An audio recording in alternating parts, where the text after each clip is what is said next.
Good morning, my Mindful Journey friends. Today we are continuing with our Restoring Health series, and it's part 3 today. And we're talking about food, that food matters. You know, I had this video all planned out as to what I wanted to share with you. And over the last 24 hours, I've had kind of a change of thought in regarding restoring health concerning food. And it might be a little bit different than what you were anticipating as well. My thoughts have turned to the beginning of fall. We're going to be moving into winter. Not too long. We are just beginning really the holiday season, as today is the 31st, and we've got a lot of Halloween activities already having taken place and taking place today. We're leading into Thanksgiving and into Christmas, and there are so many activities, right?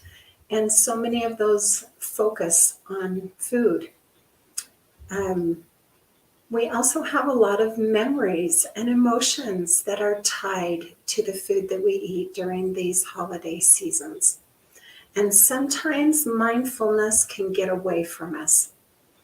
We can get very caught up in the activity that's taking place, the party, and all kinds of different things that we do to celebrate with your family and with friends and in your churches. And so I don't want to discredit the excitement and the joy that comes from being around people that we love and that we want to spend time with. This is a wonderful time to be able to build those relationships, create wonderful memories with your family. And that is going to be part of your faith-filled mindful living practice. You are going to want to be able to create those memories with your family. So how do you incorporate your mindfulness in your nutrition with those activities? Because there is an array of different foods that we are going to come in contact with. And we already know that January 1st is the biggest month of the year for people going on diets. Now, why is that? Well, a lot of it is contribute to these holiday seasons. We have a tendency to just let mindfulness go right out the window, and we end up focusing on, well, not on the food we're eating, that's for sure. There's a lot of binging that takes place. There's a lot of overconsumption and feeling really full, beyond full, right? There's a lot of heavy and rich foods that are available during this time. And so I wanted to be able to encourage you as part of this series in Restoring Health. Focusing around food is restoring your health in your relationship to food, how you look at it. Because a lot of times that is going to be the key element in your decision making when you go out to these different activities. When you become mindful of what food is, what its purpose is, why God created these beautiful foods and such a wide variety of foods, you also add that to your desire to take care of your body, to be able to be mentally clear, to have your body function as an optimal level. There is a lot of stress that takes place during this time. There's a lot of things that are added to our day, to our schedule, and it can cause a lot of stress and anxiety within our bodies. Food contributes to those things. It has been scientifically proven that an excess of sugar increases your anxiety. It increases depression. It increases inflammation in your body, can contribute to headaches, to not sleeping well.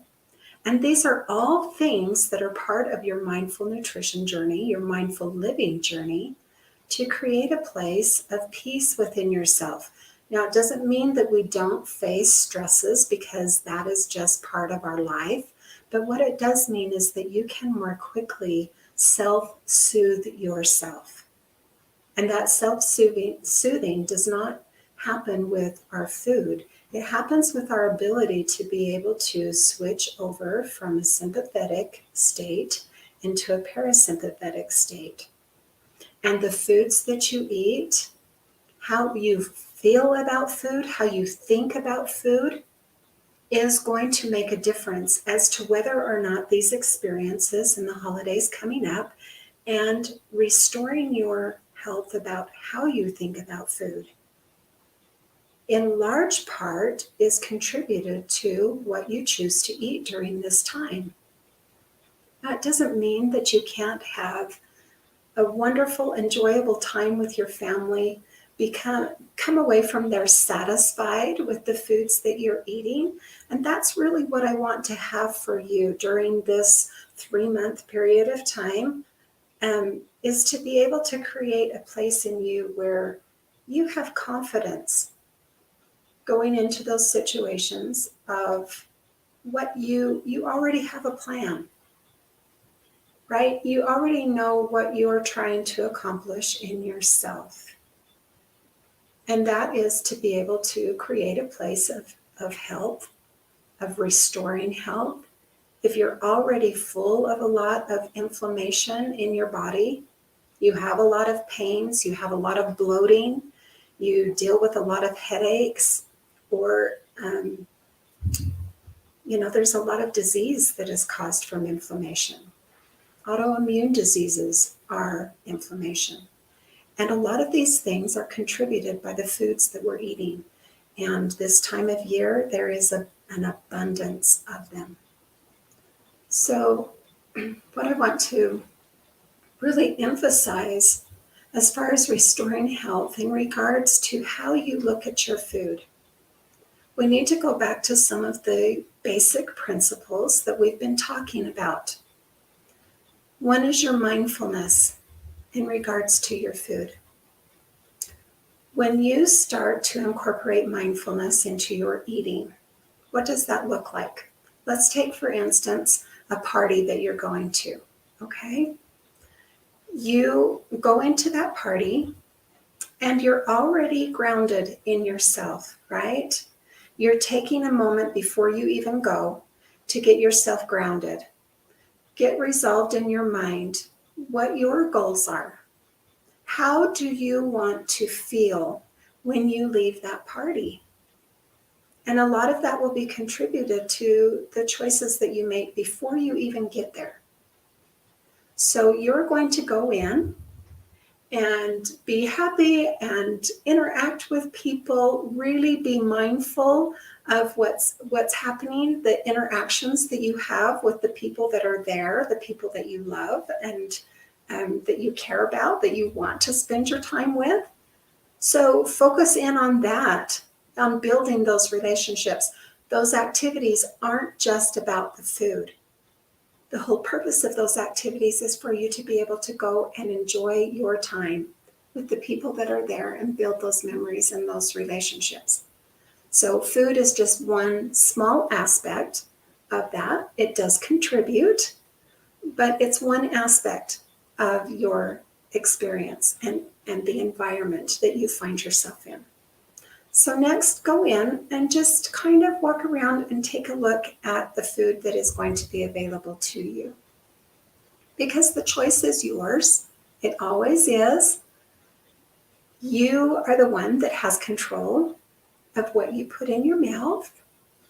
And so you can take a look at the array of foods that are there and make the decision prior to all of the emotion that comes up on what it is that you want to have. Now, maybe there's something on that spread of food that you typically aren't going to have on a regular day.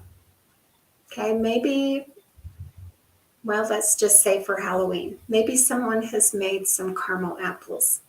Okay, those are one of my favorites. They bring back memories for me. If I go into that saying, I am not going to have any of that caramel apple, I'm not going to have any of the cake, I'm not going to have any of that stuff.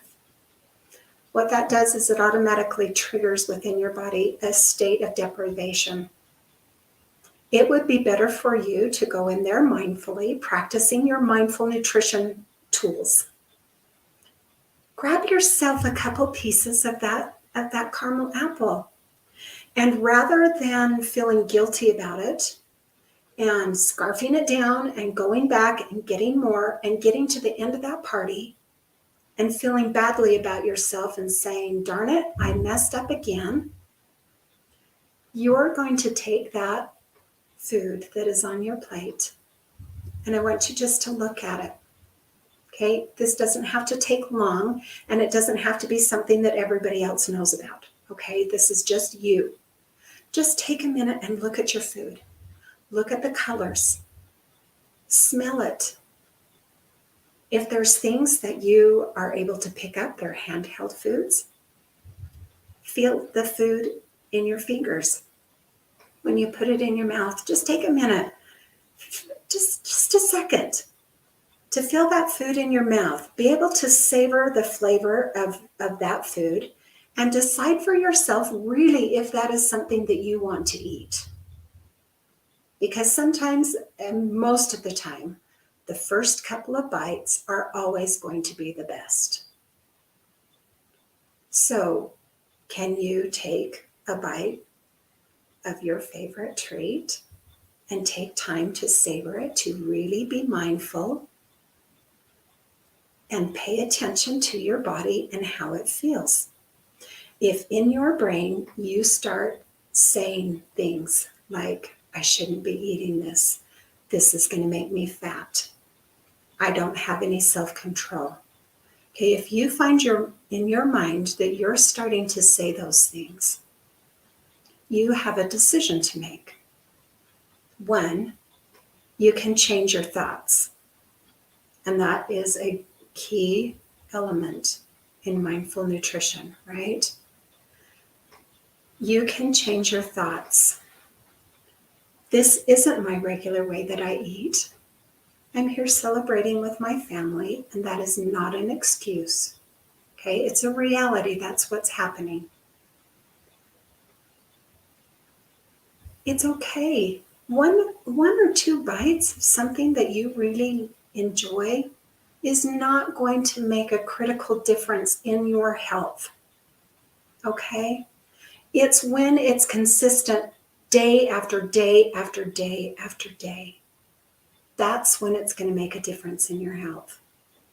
And the other thing that makes a difference is how you're thinking about it. If you get yourself all wound up and stressed out because of the caramel apple that you decided to eat, and maybe a couple of pieces of candy or a cookie that's decorated or something like that, if you continue to stir over that for days, and it automatically puts you into that diet mentality, guess what? You go the direction that you're thinking, right? So don't freak out about it. Enjoy yourself. Be present in that moment.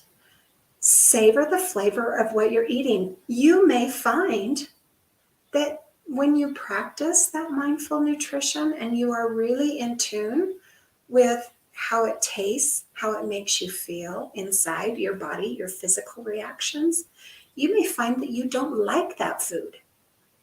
So many times we just eat and eat and eat because we're there, everybody else is eating, it's what we've always eaten, and we don't really take time to figure out whether or not it's really something that we like, that it's worth eating. And so if you will be mindful in that moment, you may find that you do like it. So if you do, enjoy those couple of bites. Don't allow it to become such a stressful situation that you're over in that sympathetic brain where now you're on the flight, the freeze. You don't want to put yourself in that place. So just be very mindful. That attitude towards food when you go to these activities is going to help you in the healing process. Now, it may not necessarily be the healing process of your body and what's going on with your body, although it can be. It is more with restoring health as far as your mind and how you look at food when you go into these situations. I don't want you to go through this whole holiday season, and I don't want myself to go through this holiday season. End up being more stressed at the end, always concerned and worried about what you're going to eat. Because that's not fun. My friends, I have been there for many, many, many activities. And it's no fun because it causes you to draw away from the very reason that you're there. So,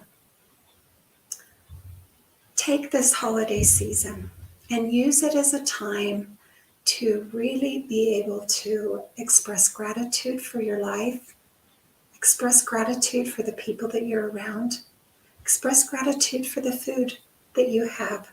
We have such an abundance. Remember that you are the one that is in control of the choices that you make. When you take ownership for that responsibility and how you want to feel at the end of these activities, at the end of your holiday season, it will make a difference in the choices that you make. Rather than coming away from those activities feeling badly about yourself and saying, okay, tomorrow I've got to start on my diet. You will never hear me tell you to go on a diet. I will never on this channel, or if you work with me personally, you will never hear me tell you exactly what you should be eating. I will give you information about foods and how they contribute to your health, but I'm not going to tell you how to eat because that responsibility is ultimately up to you. And you have control over that. And when you recognize that, it empowers you. You can go and you can enjoy yourself over these holiday seasons. And being able to restore your health in the way that you think, your relationship with food, it will make all the difference in how you go from day to day and how you react to the food that is around you. Now, ultimately, you're going to want to, in your day, you're going to want to include those foods that are going to be the most beneficial to you. And we've talked about those, right? Those are the foods that God has made for us. They're the living food, right? Versus the food that man has made that are packaged that don't have any resemblance for food. And so the more you eat of those, the better you're going to feel. The more you eat of those, the more clear your mind is going to be. The more you eat of those, the better you're going to feel about yourself because it all contributes. They're interlinked. We've talked about this before. And so I know that this has been a little bit different than maybe what you anticipated. I know that we talked about in the description that I mentioned that we would talk about Daniel. And I do want to bring that up just very quickly because one of the things that I was reading when I read through that first chapter in Daniel was that these children that were chosen to come and live in the king's palace, to be his, those with wisdom and would give him advice and counsel and things like that. One, they had to be the children of Israel. Two, they had to be from his line, the royalty line. And third, they had to be full of wisdom and knowledge. They had to be well versed in their schooling. And so these were the kinds of children that came in there. Daniel, Shadrach, Meshach, and Abednego, they went in there with already within their hearts the kind of people that they were. When you recognize that there is royalty within you, that you are a child of God, that what you do makes a difference to Him, when you recognize that He's already given you everything that you need, then you can go into these activities and you can see the spread before you. And you can be like Daniel, who all of those children were given an abundance of the king's meat and wine. Now, in the scriptures, when they say meat, it isn't referring to animal products. Okay, it can be included in that, but what they're talking about is the food. So the king's food was very rich and abundant. We face that every day. But Daniel and his friends told the eunuch that they did not want to eat the king's meat. They didn't want to defile themselves with the foods that the king was providing. And so they made a choice. It was already within their heart. They already knew, they had decided what their decisions were going to be. And you can do the same thing, because this is a faith-filled journey, right? So include your faith in this process and enjoy and love the people that you're with. All right, my friends, I'm going to say goodbye because the planes are starting to fly over. I hope you have a wonderful day. I will place in the corner a meditation that will help you in this process. And until next time, remember, quiet the mind, nourish the body, and enliven the soul.